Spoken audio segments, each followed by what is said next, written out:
carinho muito grande por essa cidade. E ele tem feito por essa cidade o que nenhum outro fez nesses anos todos.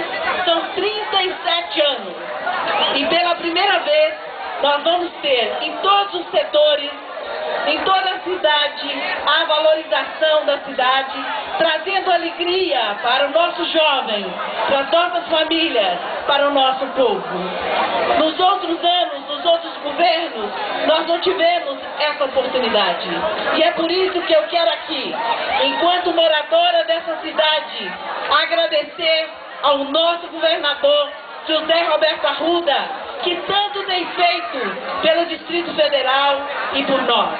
E é com muito orgulho que digo aqui, povo celandense, nós estamos completando 37 anos. Nós somos um povo guerreiro, um povo aguerrido, nós merecemos, mas é preciso que alguém goste de nós para nos dar realmente coisas de qualidade.